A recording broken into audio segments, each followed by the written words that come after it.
Witam serdecznie, 21 wrzesień 2023 rok i na ulicy, tak? Czy też raczej na ulicy. Wejdziemy oczywiście do parku, ale na chwileczkę mój monolog na temat współczesności, tak? I astrologii. Jak to wpływa, jak to działa, jak to funkcjonuje i dokąd to sięga. Dosyć dziwny czas w tej chwili, dlatego że wszystko się miesza. To nie ma co się dziwić. Panna i szczegół i doświadczenia panny dają zupełnie inne perspektywy tego wszystkiego, co toczy się dookoła nas. Najważniejszą rzeczą z tego wszystkiego, co widzimy i słyszymy, to jest to, żeby się nie dać nabrać na śmieszne sprawy. Mamy wodnika i mamy ryby, mamy barana, mamy byka. Każdy z tych znaków reprezentuje swoją energię, swoje działania, swoje podejście do, nazwijmy, życia. Czy chcemy, czy nie chcemy, nie jest to od nas zależne. Zależne od nas jest tylko wyłącznie nasze wykształcenie i w tym zrozumieniu logika. Im więcej wiemy, im łatwiej nam jest rozwiązywać zadania matematyczne, czy fizyczne, czy reakcje chemiczne, tym łatwiej jest nam w życiu rozwiązywać problemy stricte, właściwie wszystko już powiedziałem, albo matematyczne, albo fizyczne, albo chemiczne, ponieważ składamy się z wody, składamy się z energii, której za bardzo nie rozumiemy, ale to wszystko tyczy działań. Mam telefon. Przejdźmy do świadomości, która nas obejmuje i ta wiadomość, która dochodzi do nas. To jest najważniejszą rzeczą jest to, żeby rozgryźć to w tej formie najbardziej uczciwej dla siebie i tego całego otoczenia. Bo jeżeli nie zrobimy dla otoczenia, to nas gniecie przyroda, czyli zewnętrzne. Pamiętajmy o tym, że jesteśmy częścią przyrody. To jest oczywiście tylko hasło, bo można by powiedzieć zewnętrzne, można by powiedzieć sfera otoczenia, czy jeszcze jakaś inna historia, a to wszystko, ja najlepiej lubię to słowo przyroda, dlatego że jest mało używane, właściwie zapomniane, a jednocześnie tak wiele ma swoich wątków. Najbardziej mnie się podoba ekologia, którą stosował mój profesor, a ja uważam, że przyroda, bo przyroda jest czymś większym, ponieważ jesteśmy jej częścią i jesteśmy częścią kosmosu, a kosmos jest zbyt wyobrażalny, zbyt potężny i zbyt, nazwijmy to, nierealny, ponieważ no cóż ja znaczę w kosmosie, kiedy kosmos jest większy niż nawet moja wyobraźnia, kiedy moja wyobraźnia jest na tyle adekwatna, że może tworzyć rzeczywistość. Czy możemy dojść do tego stanu? I możemy. Właśnie astrologia daje tą subtelną możliwość. Ktoś powie, ale proszę pana, pan bredzi kompletnie. No więc wytłumaczę dla tych niedowiarków. Skąd ja wiem, że dana osoba tak postępuje albo ma takie i takie predyspozycje? Tylko z kosmogramu planet, ustawienia planet. Mało tego, wiem jakie ma główne sposoby walki z sobą, czyli tak zwana samodegradacja, która jest tak szalenie modna wśród właśnie Polaków. My wyjątkowo potrafimy siebie niszczyć. Jest to przede wszystkim tak zwana skorpioniastość, tak by można było nazwać. Zobaczcie, że my jesteśmy ciągle niezadowoleni z czegoś, co jest wyrazem w tej chwili sytuacji, jaka jest na arenie politycznej, na przykład, chociażby. I popatrzymy sobie, że ta sytuacja polityczna nie daje też wygranej, która by dała możliwość rozwiązywania problemów. Problemy są nierozwiązywalne zupełnie i to najciekawsze, że te problemy są tak nierozwiązywalne, jak nierozwiązywalny jest problem związany w rodzinie. Te 3 palce miedzy to jest główny konflikt, obojętnie w jakiej sytuacji, a nie patrzymy na to, że ktoś swoim wysiłkiem najbardziej twardej głowy zdobył jakąś wiedzę, czy też umiejętność myślenia. I w ten sposób doszedł do stopnia jakiegoś naukowego, czy jakiegoś czegoś i nie zazdrościmy jemu tego, tylko zazdrościmy jego, co posiada. I to posiadanie jest największą bolączką dla nas. My w tej chwili kompletnie na każdym kroku, nazwijmy to w ten sposób, że okradamy samych siebie. Nie potrafimy ująć mądrości rozwoju w tą, powiedzmy, że zazdrość społeczną, która jest chyba jednym z najbardziej bolących punktów całego tego naszego życia, ponieważ my w tej chwili uwielbiamy robić sobie źle. To widać najbardziej w mediach, kiedy media uważaj, zobacz, co się stało, czy tam jeszcze jakieś inne hasła.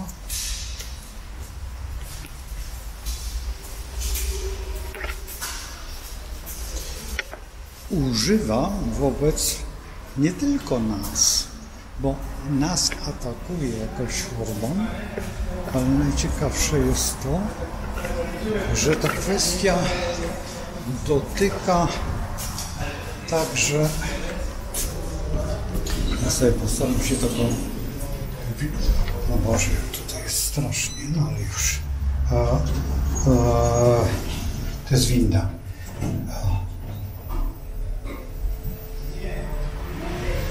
Mam dobrze.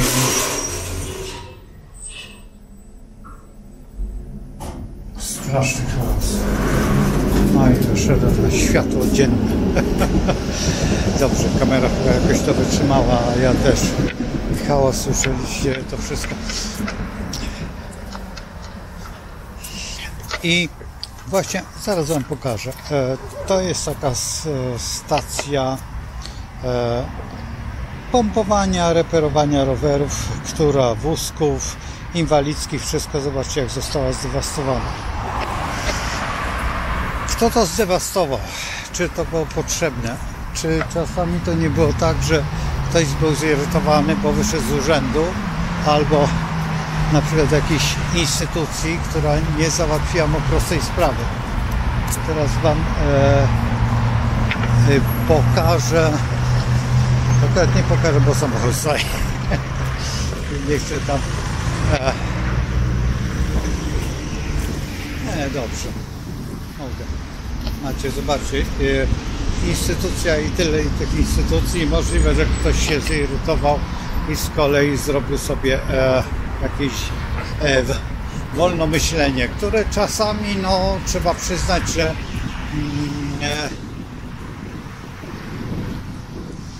czy mnie dotyka? Trudno powiedzieć, czy mnie dotyka,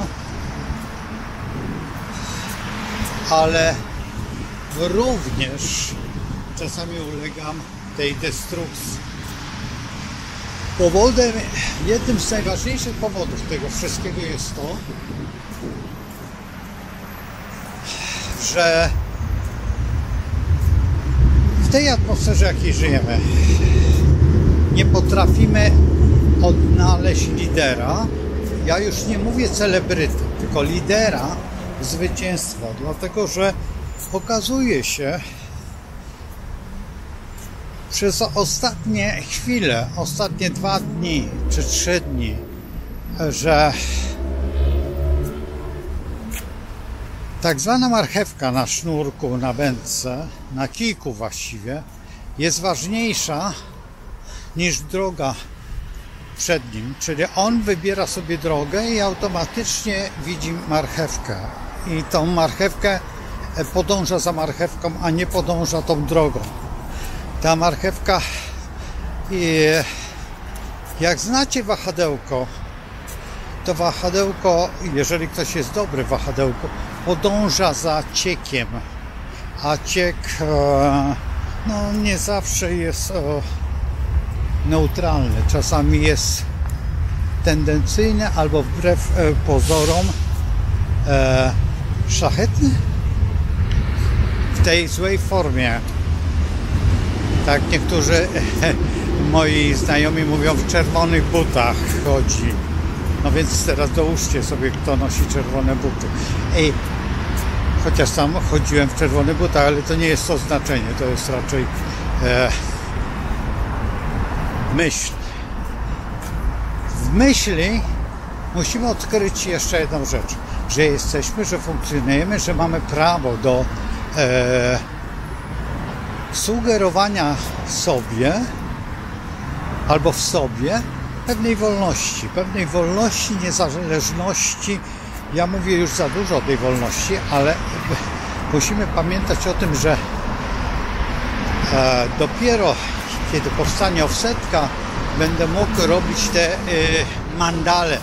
mandale chociażby wolności, czy szlachetności, czy też ukazać pewne formy. Ostatnio wszedłem w dłady i byłem zdziwiony, że są dłady opisane, ale technicznie, a nie merytorycznie. No, co z tego, że dłada mi da 2,5 stopnia? Co z tego, że mamy 12 dład w znaku? Co z tego, że dłada rozpoczyna się od swojego znaku? Czyli jeżeli mamy dładę raka, to pierwsza dłada jest rak i potem po kolei już lecą następne.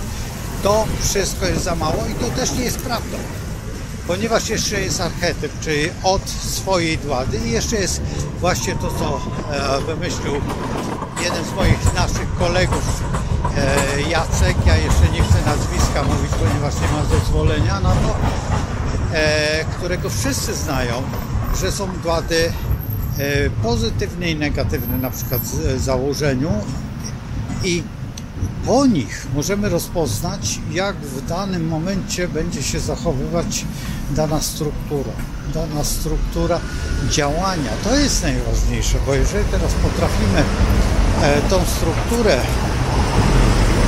wywołać na podstawie przeszłości, to wtedy w przyszłości mamy zupełnie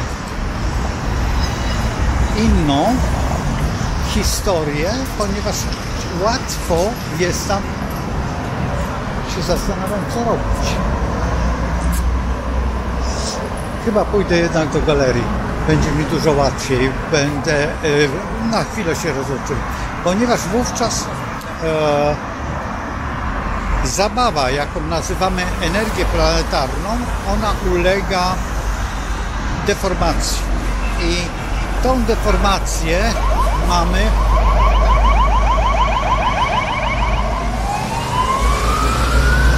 chyba najważniejsza karetka, bo to jest karetka przewóz krwi.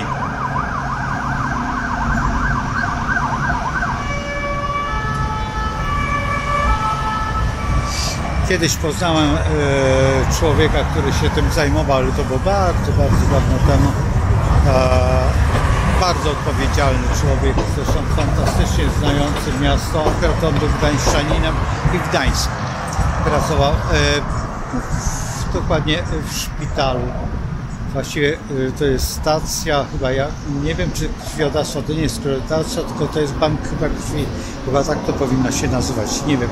Bo z krwią teraz pytanie by mogło paść.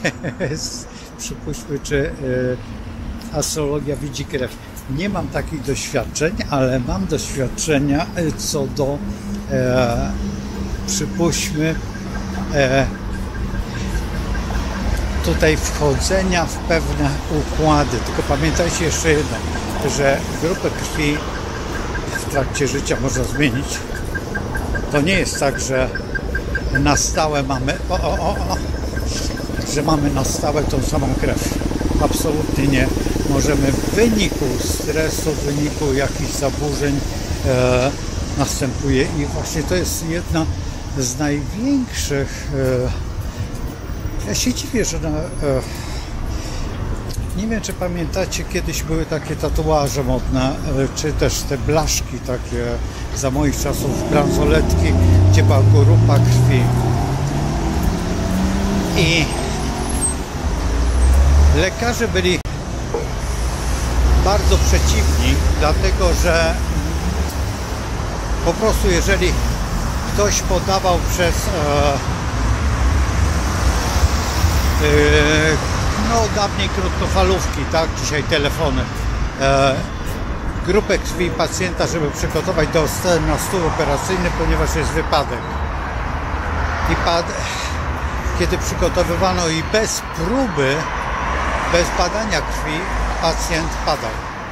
W tej chwili właściwie w tych poważniejszych, przy poważniejszych operacjach, gdzie będzie możliwość, bada się krew na bieżąco. Dlatego, że po co tworzyć sobie złą opinię w założeniu. I to jest bardzo, bardzo niebezpieczne, a jednocześnie bardzo realne. No tak jest. To jest a propos krwi. I czy to widać? Miałem pacjenta, nie pacjenta, tylko miałem człowieka, który miał transfuzję krwi i nie wiem, czy zmienił krew, ale mówił, że szok przeżył. No więc widocznie była niepodana ta krew, która była i to było widać w kosmogramie, ponieważ zapytałem się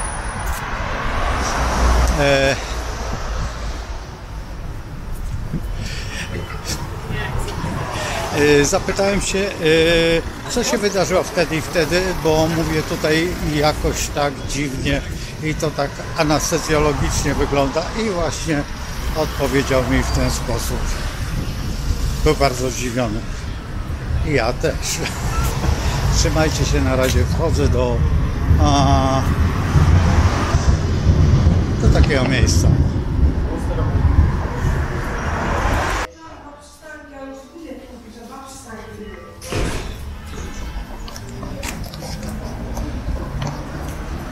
Właśnie wychodzimy już z galerii i dalsze marsz w kierunku, dalszy marsz w kierunku konkretnie w tej chwili chyba uda mi się do mojego ulubionego sklepiku po farbę, bo brak mi jednego koloru, ciągle mi brak koloru, bo one wychodzą po prostu, ale do obrazu. W kolorach też jest taka sytuacja, że kolory też można przyrównać. Kiedyś w rozmowie z profesorem Leszkiem Beresem pytałem się o kolorystykę. Powiedział, że raczej metale Zgoda, metale, ale farby to tlenki metali. Na ogół, nie zawsze, nie w 100%, ale w większości tak. No i tak się zaczyna ten kłopot, że trzeba kolor dokupić i konkretnie potrzebuję taki specyficzny kolor zieleni. Właściwie, a kupię błękit. Nie kupię zieleni, tylko kupię błękit, to zmieszam z żółcią, gdzie żółci mam 3 kolory. I z tych 3 kolorów muszę wybrać ten kolor, który no jeszcze jest biały i czerni, tak? Można dołożyć i wtedy zupełnie zaczynamy się bawić. Bo w rzeczywistości no możemy kupować ileś kolorów i malować jednym kolorem. Ja tak robiłem, ale w tej chwili to się nie opłaca. I to jak działa. Oczywiście każda planeta ma swój kolor, każda planeta ma swój ten, ale nie zawsze można otrzymać z tego metalu tą barwę, którą się chce. Chociaż dzisiaj już widziałem na przykład złoto, białe, czerwone, żółte, nawet zielone. Nie wiem, czy to jest wpływ starzenia się złota, czy też kombinowania ze złotem. Że złoto wciska się komuś, że to jest złoto. Słuchajcie, ja już jestem w swoim ulubionym sklepie i właśnie wkraczam do niego. I już wyszedłem ze sklepu. No i idziemy w kierunku zupełnie jeszcze innym, bo ja mam taką marsz-rutę. Zauważyliście, że ciągle chodzę tymi samymi ścieżkami. Nie dlatego, że tak jest, tylko mówiąc inaczej, no, mam swoje ulubione miejsca, gdzie kupuję. Bo mógłbym kupować na przykład na Jaracza w sklepie, ale tutaj znamy się już te prawie 40 parę lat. Albo więcej, nie więcej. Z całym personelem, nawet personel się wcześniej zmienił. I pamiętam, jestem bardzo stary personel, a wcześniej kupowałem w sklepie, która zlikwidowana, a właściwie nie zlikwidowana, tylko wywieziona, chyba gdzieś tam na Zieloną, na Żeligowskiego, jeżeli się nie mylę. Ale tam jest tak daleko ode mnie, że moje marsz-ruty nie pozwalają na to wyjście. Znaczy doszedłbym, ale z powrotem by było za dużo czasu. Po prostu za dużo. A tutaj z przyjemnością wychodzę dla spacerek, dla kultury fizycznej, nazwijmy to tak, no bo ja właściwie cały czas siedzę albo przy komputerze, albo przy sztalugach, tak w tej chwili, albo robię ten remont, który teraz dzisiaj od momentu wejścia do domu będę cały czas szykował remont, dlatego też dzisiaj rano puściłem ten film, który wczoraj powinienem puścić, ale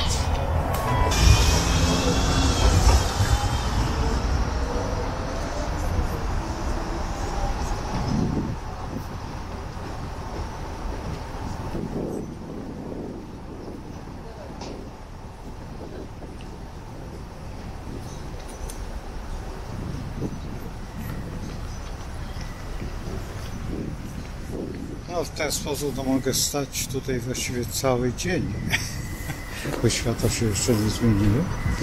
Ja wrócę do taką inną drogą, znaczy na pewno ci, którzy oglądają, to wiedzą, którą drogą będę wracał, koło Domusu dawnego, ale nawet nie wiem, czy może dzisiaj Domus też jest.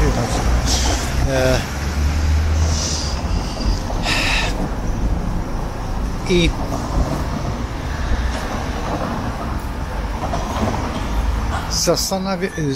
zastanawiam się nad tutaj nad tymi tlenkami i nad tym całym układem tutaj astromalarstwa, ponieważ takie astromalarstwo uprawiała pani profesor Knap z Krakowa. Zresztą wspaniałe mandale. Ja zresztą też popełniłem ileś tych mandali. Ja mam nadzieję, że te wystawy powstaną, bo to jest tak. Bardzo bym chciał, ale ciągle są jakieś nowe propozycje. Miałem być po prostu, jakby to powiedzieć, najprościej można by było powiedzieć, że ja wolę być w tym artystycznym środowisku, a nie w tym środowisku na przykład ezoterycznym, który nie jest ściśle ezoteryczny. Powiedzmy, że tak, jeżeli bierzemy pod uwagę bioenergoterapeutów, to bioenergoterapeuci mają takie dziwne swoje zasady, które mnie bardzo, powiedzmy, irytują, że wszystko mogą. Nie jest taka prawda. Każdy bioenergoterapeuta ma swoją specjalność i specjalizację, dlatego że w odpowiednich grupach dzieli się. Tak jak zresztą astrolodzy też. Powiedzmy, że tak. Dlaczego się dzielą? Ponieważ większość astrologów to są ludzie, którzy przyszli do astrologii z jakiegoś tam powodu. Na ogół dziewczyny przyszły z powodu wymiany, czy zmiany, czy też poszukania sobie mężczyzny. No i to po prostu specjalizują się w tym, tak jak zresztą tutaj, nie wiem, czy pamiętacie tutaj pana Cejrowskiego, ja już nie będę wymieniał nazwiska, ale wszyscy, którzy się zajmują astrologią, to wiedzą, o co chodzi. I teraz, idąc tą drogą, ta droga nie jest dobrą drogą. Dlaczego? Powodem jest prosta rzecz. Jeżeli mamy partnerstwo, czy też związek, każdy związek opiera się na czymś innym. Czyli tego dopiero po przejrzeniu 1000 par można by było coś powiedzieć. 1000 par, wybaczcie, ale to jest, nawet jak jest codziennie, to jest 3 lata z hakiem. Jeżeli bierzemy pod uwagę, że pracujemy prawie codziennie, a jeżeli bierzemy pod uwagę jeszcze jedną rzecz, czy pracujemy, bo możemy pracować samosieńcy, to jeszcze za mało. Musimy konsultować te rzeczy, przynajmniej z drugą osobą. A dlaczego? Dlatego, że nie wszystko zauważamy, bo mamy swoje szkła, swój pryzmat i mamy swoje spojrzenie. No więc to już jest problem. I osoby nie wytrzymują tak długo w królewskiej wiedzy. Wolą uciec na przykład chociażby do prostego narzędzia jak wahadełko czy tarot, czy jeszcze jakąś inną dziedzinę. Teraz, jeżeli ktoś mówi mnie, że ma ileś specjalności, że jest numerologiem, astrologiem i jeszcze, albo numerolog mi mówi, że chce się nauczyć astrologii, no to mnie od razu, przepraszam, ale no troszeczkę dostaję takiej szorstkiej skórki na plecach, dlatego że sam zajmuję się astrologią od wielu, wielu lat. Tutaj widać na YouTubie i nie rezygnuję z żadnych filmów, tylko one są prawie robione codziennie, bo staram się tak, żeby to był almanach i właściwie mógłbym raz w tygodniu. Wtedy by była większa oglądalność na pewno tego filmu, dlatego że prosta rzecz, jeżeli on stoi, to wtedy przychodzą osoby, oglądają, ciągle chcą oglądać i potem, jeżeli się jeszcze bardziej pozycjonuje, ten film to już w ogóle może być 5000 wejść na ten film. A jeżeli się produkuje codziennie, no to wchodzi tylko tam, przypuśćmy, 300 osób czy 200 osób ten film obejrzy. Tak?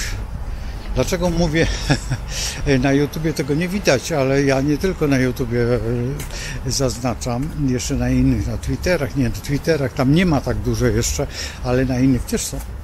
Czasami są to te same, a czasami nie są te same filmy. Zresztą w tej chwili będę no, troszeczkę mieszał te filmy, także nie będą. Nie wiem, czy będą na tym eBayu, czy jeszcze gdzieś, zobaczymy, gdzie one będą. No i powstaje już, no dzisiaj będę rozmawiał na ten temat, szkoła astrologiczna. Powstaje szkoła astrologiczna i tutaj bardzo bym chciał odzew, ponieważ prawdopodobnie powstaną jakby 4 kategorie szkół. Ja jeszcze opowiem, o co chodzi, dlatego że jedna kategoria będzie tylko taka, że tylko obejrzeć to i wiedzieć, o co chodzi. Po to, żebyście mogli konkretnie nauczyć się zadawać pytania astrologowi, a w dodatku, żeby was astrolog nie oczarował. I tylko po to, bo bardzo często jest tak, że ojejku, jaki on jest świetny, a on książkę na pamięć i truje głupoty, a potem tak ostatnio było, chłopak do mnie dzwonił, potem poprosił dziewczynę i widziałem, jak ją zaparło to, co powiedziałem, bez udziału. On mówił, a ja swoje. I po prostu ją zatkało. Ona nie chciała potem w ogóle dyskutować na ten temat, bo nigdy w życiu nie wyobrażała sobie, że w tej wiedzy, z tego kosmogramu można wyciągnąć tyle rzeczy. A naprawdę astrologia jest nieskończona. Nieskończona w każdym momencie. I za parę minut może się zmienić wszystko w kosmogramie. Tak jak mówiłem o tej krwi, w wyniku stresu, w wyniku jakiegoś uderzenia. Możemy zmienić cały kosmogram i z tego powinien korzystać astrolog, jeżeli potrafi, który ma podstawy psychologii, a jeżeli zrobi inaczej, to może być tragedia. Z czym z tragedią się bardzo często spotykam. A ja wchodzę o to.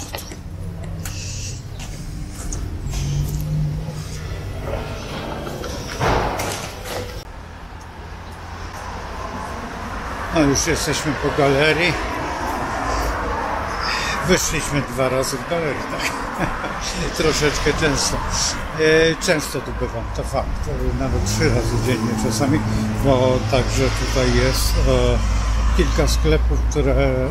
No jeden sklep spożywczy, Lidl, założenie, że możemy tak go nazwać. Dobrze, teraz wracajmy do tych sytuacji teraźniejszych i metali. No macie kolorów, tak? Kolory się bardzo zmieniają, po prostu ja jestem czasami zaskoczony, jak szybko. Musimy pamiętać o tym, że czerwony w Stanach Zjednoczonych jest innym kolorem niż tutaj w Europie. Europa staje się czerwona, Stany Zjednoczone też.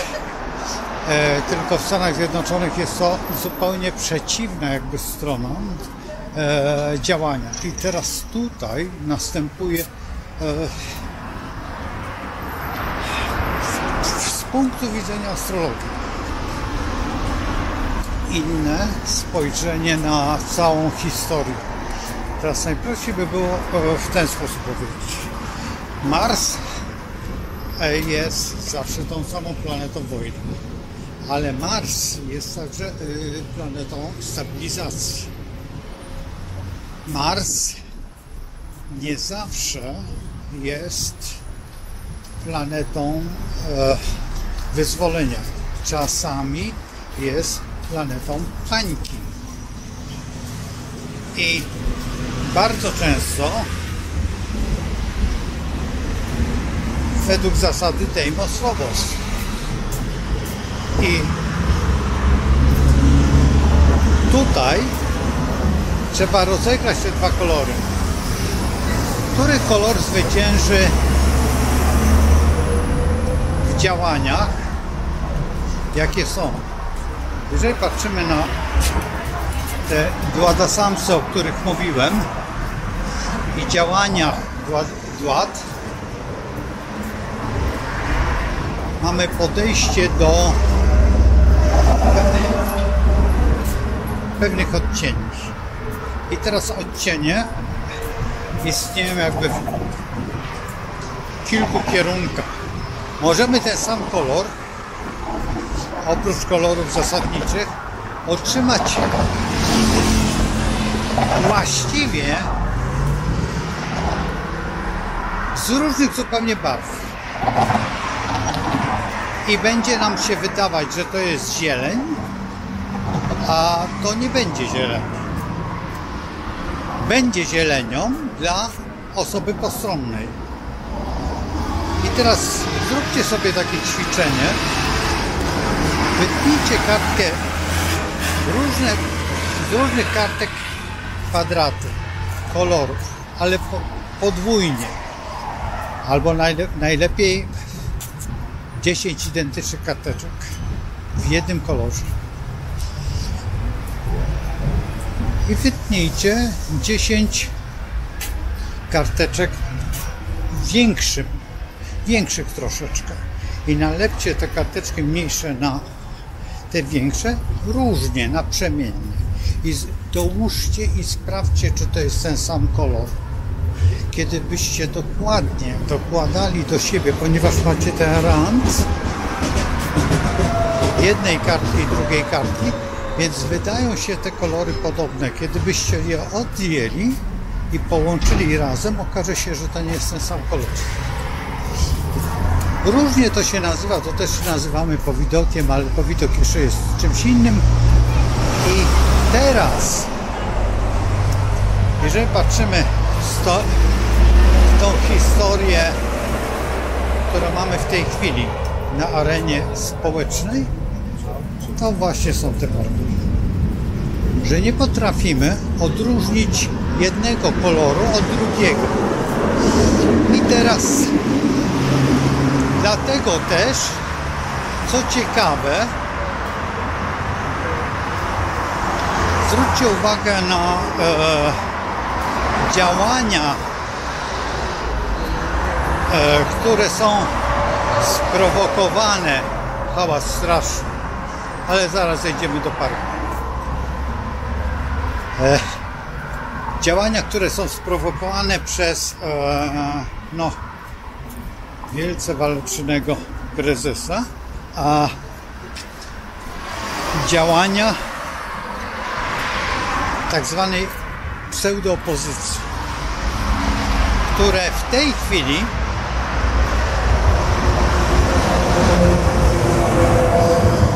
jawnie ukazują, że jest to samo. Czyli dokładnie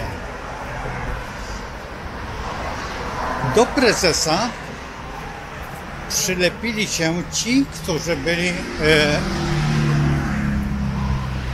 reprezentowali dokładnie kolor czerwony. U nas tu w Polsce. I macie dokładnie tą wykładnię. Barwy i Dwada Sams. Czego astrolog, młody astrolog będzie się musiał nauczyć z punktu widzenia tylko jednej planety Marsa przynajmniej 10 lat. To nie jest logika, to jest kolorystyka i znania chemii i tlenków, no powiedzmy metalu. I mamy rozwój wydarzeń automatycznie. Ja mówię tylko, pokazuję Wam na jednej formie, bo tych form możemy to robić w formie socjologii, możemy to robić na kanwie mody, możemy to robić na kanwie pedagogiki, możemy to robić w bardzo różny sposób. I dlatego też astrologia daje takie możliwości i taką różnorodność, ale zawsze, jeżeli ktoś zna tą astrologię, to obojętnie którą ścieżką będzie szedł, dojdzie do celu i trafnego. Jeżeli tylko nie wpląta jednej rzeczy, że ktoś go skieruje w tym kierunku, czyli narzucenia woli.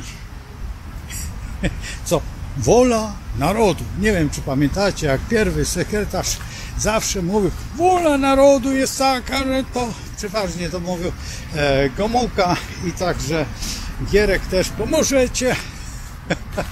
I tutaj w tym wypadku mamy tą kolorystykę właśnie zachwianą, ale to mówię tylko na kolorach, tak żebyście zwrócili uwagę na bardzo prostą rzecz, na symbole, ale także na grafikę, także na pewne akcenty, nawet na ustawianie, czy jest rzeczownik pierwszy czy drugi.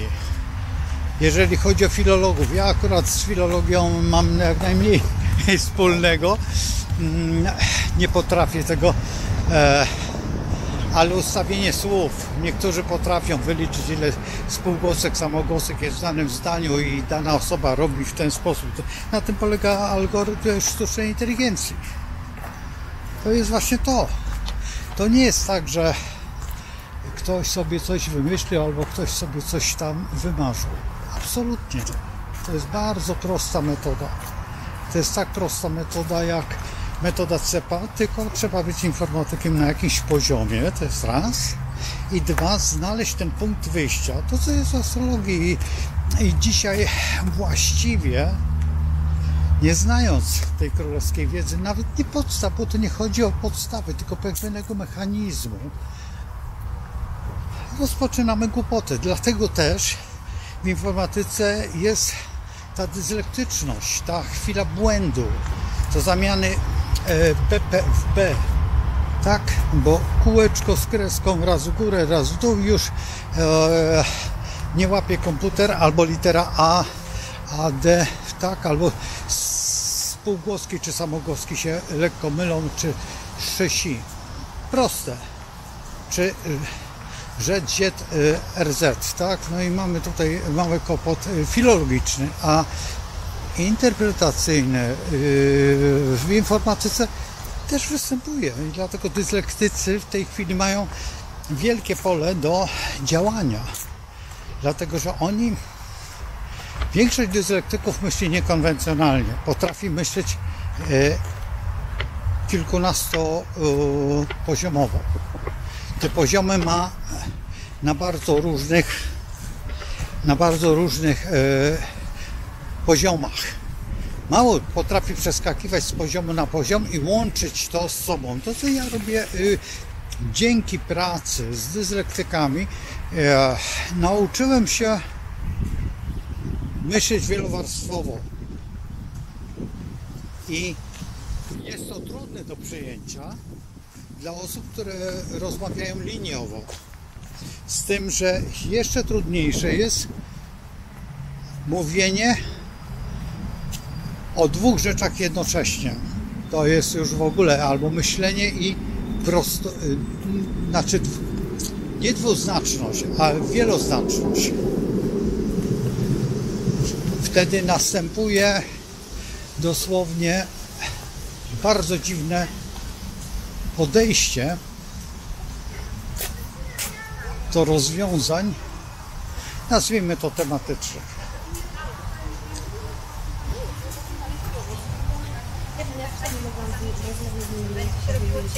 Takie działania znowu jakieś bardzo brzydkie rzeczy się tu będą dziać. Znowuż park będą zamykać.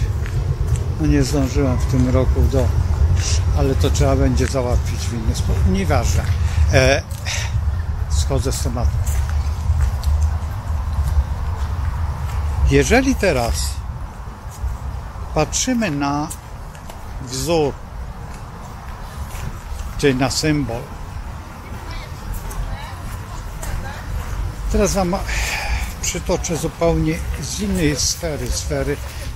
W założeniu można by było powiedzieć dzisiaj kulturowej, a można by powiedzieć, że stylu. W architekturze czy mamy gotyk, który jest tak szalenie ulubionym dzisiaj stylem młodzieży. jest to czerń. Ale nie znają sobie i to święto, które już dzisiaj widać w sklepach Halloween, które dla mnie osobiście nie ma żadnego znaczenia i na pewno nie będę wprowadzał elementów tego święta do swojej aranżacji przestrzeni czy czegokolwiek. Absolutnie nie. Nawet się wystrzegam tego, dlatego że jest to mnie to przypomina dokładnie pewien typ faszyzmu. Zresztą to wytworzyły religie ewangelickie. To trzeba przyznać, że to jest w pewnym sensie. Macie czaszkę, my w Polsce też mieliśmy ułanów, tak? I czaszkę na tym, ale to było zupełnie skrzyżowane kości, tak zwane pirackie znaki, ale to były zupełnie czymś innym pokazane ale w tej chwili to trzeba brać pod uwagę, że też mieliśmy takie symbole w swoim umundurowaniu, czy na przykład działaniu, co dzisiaj właściwie powinno być całkowicie wyeliminowane, a jest preferowane poprzez na przykład unikanie tego tematu. I ten temat na przykład nie jest dzisiaj preferowany, a istnieje na przykład chociażby w sferze, która jest najbardziej znana nam wszystkim, tak zwanej medycyny konwencjonalnej, nazwijmy to. Ponieważ właściwie stosują te same metody, które stosowali oprawcy, czyli Niemcy podczas II wojny światowej w obozach koncentracyjnych niemieckich na terenie Polski. Na terenie Polski były obozy koncentracyjne zakładane przez Niemców i oni tam robili eksperymenty. To był dr Mengele, nie tylko cała świta tutaj medycyny niemieckiej i dzisiaj mają doświadczenia dosyć potężne, a współcześnie też robiono w Stanach Zjednoczonych to tak zwana hiszpanka. No to już pamięć się lekko zaciera, bo to pamiętają mojego wieku babcie, czyli to była I wojna światowa. Także każdy okres świadomości spokoju wyrównuje właśnie świadomość niepokoju i Halloween społeczny odzywa się. Więc dzisiaj na przykład, jeżeli patrzymy na te bluzeczki, sweterki z charakterystycznymi kośćmi, czy to jest właśnie ta moda. To jest ta moda przyzwyczajenia do tego, że na ulicy gdzieś tam nagle ktoś potyka się i już nie wstaje, a jest od razu pakowany w specyficzny strój. I właściwie na tym powinienem zakończyć. Także życzę Państwu, żebyście otworzyli swoją świadomość, myśl twórczą i odtwórczą. Nie bać się.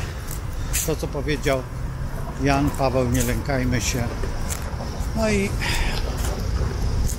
z Bogiem. Do zobaczenia.